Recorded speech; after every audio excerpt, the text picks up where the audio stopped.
RCR, la red que comunica y une al Perú.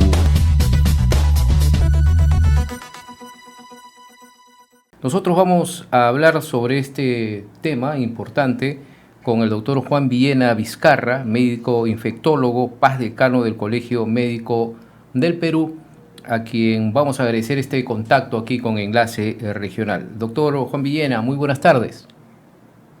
¿Cómo está, Lizardo? Muy buenas tardes. Doctor, ¿cómo podemos afrontar esta tercera ola en nuestro país? Se hablaba ya de la subida de contagios en estas últimas semanas y esto aparte de la variante Omicron, también por un poco el descuido de mucha gente producto de estas fiestas de Navidad y Año Nuevo. ¿Estamos preparados para afrontar esta tercera ola, doctor? Más o menos, pero no muy bien, por supuesto. Lo que sucede es que, gracias a Dios, porque siempre tenemos que agradecer a Dios lo que nos pasa aquí en Perú. Si no fuese por Él, tendríamos grandes dificultades para seguir existiendo. En principio, le cuento, este virus que está circulando actualmente, o sea, el Omicron, la variante Omicron, no parece ser más agresiva, no parece ser más letal que la variante original y las subsiguientes variantes. En otras palabras, está aparentemente perdiendo la agresividad que tenía el virus original. Es decir, si el virus original mata a 3, 4 personas por ciento, cada 100 personas infectadas mueren 3 o 4, este parece ser que no llega a ese nivel de letalidad. Esto de alguna manera es bueno. Y aquí en Perú por doble razón. Primero porque ya tenemos un porcentaje más o menos importante de gente que está vacunada. Y entonces va a afectar especialmente a los no vacunados y también a los vacunados, pero cuando afecta a los no vacunados, lógicamente no tienen ningún grado de protección y se lleva a cabo el proceso que le corresponde a una infección por el virus. Pero como no es tan letal, pareciera ser que esta población que se va a infectar y que no está vacunada podría de alguna manera no morir. El gran inconveniente, lógicamente, no está en la mortalidad del virus actual, está en la facilidad con la que muta. Entonces, lo que va a suceder es que va a seguir mutando debido a que hay una población importante que no está vacunada. Y entonces los no vacunados lo que están haciendo es que persista la vacunación, que persista la presencia del virus y este a su vez pueda mutar. ¿Okay? Por lo tanto, la vacunación sí es importantísima para evitar la diseminación de una nueva cepa o una nueva variante. ¿Okay? Mientras la población esté vacunada, el virus no tiene posibilidades de mutar en forma importante. Recuerde usted que la vacunación controla la infección, no evita que una persona se infecte, pero controla el desarrollo de una enfermedad seria. Las personas no mueren con la vacuna, difícilmente puede suceder, pero mientras esté infectada, esa persona permite que el virus se replique. Ahora, el tiempo que está esa persona con el virus replicándose es mucho menor, menos de la mitad del tiempo que está en una persona sin vacuna. O sea, menos opciones de poder mutar como lo hace en una persona no vacunada. Por lo tanto, la vacuna tendría doble rol en este sentido. Disminuye la asistencia a cuidados intensivos, la mortalidad por un lado, y por otro lado disminuye la posibilidad de que la persona pueda mutar. Ahora bien, aquí puede haber una contradicción. ¿Por qué razón? Porque cada vez que el virus ingresa a una persona vacunada, ¿no es cierto?, va a ser atacado este virus por los anticuerpos que hayan generado con la vacuna que le pusieron. Y entonces, frente a esos anticuerpos, el virus empieza a mutar. ¿Y qué sucede? Con el tiempo, cuantas más veces mute un virus, va a tener la posibilidad en algún momento de eludir a los anticuerpos que se están produciendo con las vacunas actuales. Entonces, vea, en resumen, cuando los virus mutan, uno, mutan para hacerse más fácilmente infectantes, para infectar a más cantidad de gente y poder replicarse más veces y seguir existiendo. Segundo, mutan para que los anticuerpos no los afecten, para eludir los anticuerpos que tienen las personas, las defensas de las personas producidas por las vacunas. Y tercero, en este virus especialmente, no muta para matar más gente. O sea, una característica interesante es que a los virus no les interesa matar porque necesitan que las personas vivan para poder seguir replicándose. Un virus se replica muy bien en una persona que está sana, pero no en un cadáver. Entonces, no les interesa matar, en otras palabras. ¿Ok? ¿Por qué muta el virus? Para hacerse más infectante. ¿Por qué más? Para eludir los anticuerpos que tiene la persona vacunada. Pero para ello tiene que conocer los anticuerpos del virus. Entonces, cuando infecta a una persona que tiene vacunas, no es que no mute, sí, también. Pero por supuesto que aquí viene otro concepto. Cuanta mayor cantidad de gente esté vacunada, mucho mayor la protección que brinda la vacuna. A esto le llamamos cobertura de vacunación. Si la población tiene 80% de vacunación, el virus ya no tiene a quién infectar. Así mute, no pasa nada. Y ese es el objetivo que se requiere, a que mayor gente esté vacunada para que no haya más infectados. Ahora, doctor, en ese caso nosotros, al parecer, gracias a Dios, como usted dice, vamos bien en este proceso de vacunación, aunque hay muchos porcentajes de no vacunados. En ese sentido, vamos a seguir nosotros reforzando esta vacuna. Estamos ya con la tercera dosis, con esta de refuerzo, se está hablando de una cuarta dosis. ¿Se está volviendo endémico ya el virus de la pandemia? ¿Podemos pasar a la endemia? A ver, estamos tardíamente bastante bien. Debíamos estar vacunados ya hace mucho tiempo en la forma de protección. Pero bueno, estamos más o menos bien. Ahora, una vez que el virus se quede aquí con nosotros, tenemos que vacunarnos necesariamente por lo menos una vez al año, si es que se queda el virus, porque como estamos comentando, va a seguir mutando. Quiero hacer la comparación con el virus de la influenza. La influenza recibe un sobrenombre, influenza estacional, porque cada año, durante la estación de invierno especialmente, se producen episodios de influenza en la población y afecta especialmente a los mayores de 60, 65 años. 65 años son personal en riesgo, obesos, diabéticos, hipertensos, con enfermedades debilitantes, y por esa razón todos los mayores de edad o con estas condiciones deben vacunarse todos los años contra influenza, contra neumococo también, pero contra influenza. ¿Y por qué? Porque mutan. Contra neumococo, acabo de decir, deben vacunarse estas personas, pero la vacunación no es anual. Se vacunan una vez y ya no requieren nueva vacunación porque no es una bacteria que mute como el virus. Cada año es un nuevo virus de influenza. Y esto puede suceder con el virus corona. Es decir, que cada año haya la necesidad de vacunarnos si es que se queda el virus aquí con nosotros, y todo va a depender de la agresividad que tenga. Si sucede, por ejemplo, que el Omicron pierde esta capacidad de matar y se vuelve un resfrío común, ya no necesitaremos vacunar a nadie, porque ¿qué sentido tendría si a nadie vacunamos contra el resfrío común? ¿Por qué tendríamos que vacunar a todo el mundo contra un virus que no mata y que todos los años cambia y produce enfermedad? Si la enfermedad es severa, sí, pero si no es severa, nos olvidamos y acá conviviremos con él como si estuviésemos conviviendo con cualquiera de los otros virus que normalmente circulan y que no tenemos ningún tipo de vacuna. Ahora, doctor, hemos escuchado ayer al ministro de Salud, Hernando Ceballos, en la Comisión Especial de Seguimiento del COVID-19 en el Congreso de la República, en donde, aparte de oficializar esta tercera ola, ha proyectado unos 100.000 contagios, para lo cual se estaría contando ya, ¿hay un plan de trabajo para enfrentar esta situación?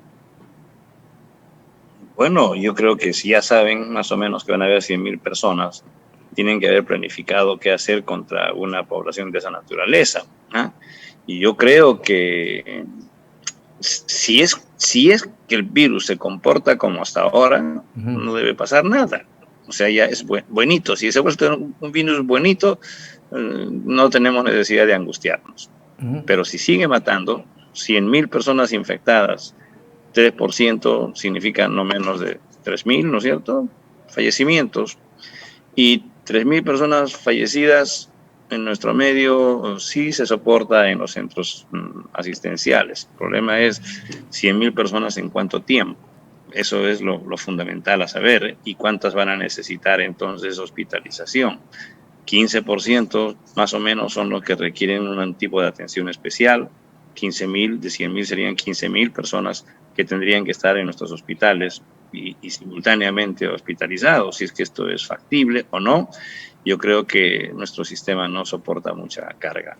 Así es, esa es la preocupación, por eso le decía, ¿no? O sea, es la preparación y el trabajo que se tiene que enfrentar ante esta situación. Estaba ahí leyendo algunas informaciones de Europa, doctor. Nosotros estamos entrando ya a la tercera ola. Hemos visto en parte de Europa que han pasado la cuarta, e incluso en Alemania y Francia se está hablando de una quinta ola. Y se dice Un poco que, más y ya va a ser la sexta. ¿no? Y se dice que ellos son el espejo de lo que vamos a vivir nosotros. ¿Es lo que nos toca vivir, doctor, o lo que nos va a tocar vivir? Más o menos, sí, uno puede más o menos ver qué es lo que pasa en otros países, pero tendríamos que comparar con los que tienen un nivel de vacunación como el nuestro, una geografía como la nuestra, dispersa por todo el Perú, y una atención de salud muy, muy disímil. No es lo mismo estar en una ciudad como estamos en este momento, Lima, que si estamos en otra región, ¿no es cierto? Bueno, también voy a llamarle ciudad de todas maneras, pero con las características que conocemos en nuestro país, ¿no es cierto? Donde ni siquiera hay centros asistenciales y los centros de salud, las postas, tienen un personal que no está entrenado adecuadamente. Primer nivel de atención para nosotros, atención primaria, siempre ha sido un gran problema y hasta el día de hoy no se resuelve en absoluto ese tema. Entonces, el día que el sector salud decida dar un apoyo sincero a lo que es atención primaria, creo yo que ¿Y por el Perú qué tiene que mejorar. se pide tanto eso, doctor, y por qué no se da? Algo fundamental. Bueno, no es por falta de conocimiento, porque yo estoy seguro que quien llega al ministerio, lo primero que le dicen todos los que trabajan allí es cuando impulsamos la atención primaria, qué hacemos con el primer nivel, qué sé yo, ¿no? Pero una de las razones fundamentales es el presupuesto insuficiente que tiene el ministerio, en primer lugar, y la falta de gestores adecuados. O sea, no es suficiente tener un presupuesto en un sector si no tenemos gestores. Y los gestores sí deben tener claro qué es lo que se tiene que hacer y luego cómo se tiene que hacer, ¿eh? Porque aunque todo esté en los libros, uno tiene que primero leerlos, segundo entenderlos y luego ponerlos en práctica. Y esto es algo que nos falta muchísimo en nuestro país, ¿eh? No estamos precisamente llenos de gestores, estamos llenos de tramposos, sí, ¿no es cierto? Que antes de pensar en qué cosa es bueno para todos, piensan en qué cosa es bueno para mí y luego ya gestión. Primero, expropiación ilícita. O sea, primero yo hago uso de los recursos del Estado en mi propio beneficio, le quito al Estado sus propiedades, expropiación, ¿no es cierto? Y me quedo con ellas, me refiero en cuanto a dinero y a los bienes y servicios que se debieran prestar a la nación, en forma adecuada, simplemente, con un poco de honestidad. O sea, necesitamos gente honesta que realmente piense en el país, que no piense en sí en primer lugar y que tenga algún grado de gestión y capacidad para poder desarrollar lo que se tiene que hacer. El presupuesto es absolutamente fundamental, pero yo lo estoy diciendo y yo le puedo certificar que esto se ha repetido 500 veces cada año y 1000 veces tal vez. Han habido acuerdos nacionales para incrementar el presupuesto. Ahí en la pantalla yo veo que dice doctor Villenex, decano. Cuando fui decano, nosotros planteábamos que no solamente 0,5, no 0,5% anual, sino 1% anual del presupuesto, porque el acuerdo fue 0,5%. Nunca se ha llegado a ese 0,5%. Por esa razón decíamos nosotros 1%, pues a ver si con una rebajita llegaba a 0,8%, porque el 0,5% es una rebajita, no llega a 0,3%. Entonces, no es posible que no haya seriedad en cuanto al tema. ¿Qué digo? Estoy diciendo que el gobierno, el primer ministro debe tomar la batuta, llamar al ministro de Salud, al ministro de Economía, a las entidades públicas que tengan que ver con lo que es salubridad, por ejemplo, ¿no es cierto? No puede ser que no tengamos agua potable en el Perú, no tengamos agua potable en Lima, en más de una región. Así es. Y luego conversar con la serenidad del mundo y tomar acuerdos bien definidos, no solamente desde el Ministerio de Salud, porque el tema de salud no es propiedad del Ministerio de Salud. El Ministerio tiene que dar las ideas, señalar qué es lo que se tiene que hacer y pedir lo que es necesario para evitar la producción de enfermedades, que se generen las enfermedades, y entre ellos la salubridad es un tema sumamente importante. El transporte también tiene que tratarse en estos temas de salud, porque los microbuses llenos de gente lo que ayudan es a que haya mayor contaminación, mayor transmisión de tuberculosis y otras enfermedades respiratorias, como sabemos. Y por ello es que decimos, ¿cuántas veces se habla de reforma del sector salud? No, es reforma del Estado. Porque lo que se tiene que plantear definitivamente es una política de Estado. En torno a ella se ve lo que es salud y lo que es educación. Y eso es lo que lamentablemente no hay en nuestro país, en diversos sectores fundamentales como es salud, educación, transporte, porque se cambia un ministro y se retrocede totalmente, ¿no? Porque no tendría nada que ver el ingreso de un nuevo ministro para una gestión, si hay una política de Estado y seguirla. Doctor, finalmente ya nos gana el tiempo. ¿Cuál sería su recomendación ante esta tercera ola para todos los oyentes y televidentes que están en nuestra sintonía, por favor? Que se cuiden. Absolutamente la única recomendación es que se cuiden. El autocuidado es fundamental. Creer en las recomendaciones que hace el gobierno, que hace el ministerio y que hacen lo que, como yo, por ejemplo, conversamos con ustedes, con lo que comenta los medios de comunicación, es decir, lavado de manos, distanciamiento social y uso de doble mascarilla. Esto es absolutamente fundamental. No hay más que eso, no existe otra recomendación. Es decir, si usted va a ir al Estadio Nacional, donde el espacio está abierto, y en lugar de ponerse en una esquinita 1000 personas, se ponen en todo el estadio las mismas 1000, está perfecto, pues estamos evitando el estar muy próximos los unos con los otros, y hasta podemos gritar sin mascarilla si es que estamos en esa posición. Pero si todos nos vamos a una esquinita y ya vemos 1000 personas, aunque esté descubierto el ambiente, como en una playa, uno va a la playa, 1000, 10,000, 50,000 personas metidas en un hueco, no tiene ningún sentido. Yo creo que eso lo tenemos claro. El distanciamiento es fundamental, evitar mucho tiempo en ambientes cerrados, aire circulante es mejor que aire quieto, usar doble mascarilla y lavado de manos. El resto, yo creo que ya ustedes lo vienen diciendo tantas veces, que la población debiera pensar que es un tema de autocuidado, seriamente enfrentar el tema para evitar contaminar a la familia y a los amigos, y evitar contaminarse uno. Así es. Por favor, vacúnense. Mucha responsabilidad ya de cada uno de nosotros, doctor, y que, como usted dice, Dios nos tiene que ayudar para salir de esta crisis de salud. Muchas gracias, doctor Juan Villena Vizcarra, siempre muy agradecido por su participación aquí en Enlace Regional. RCR, la red que comunica y une al Perú.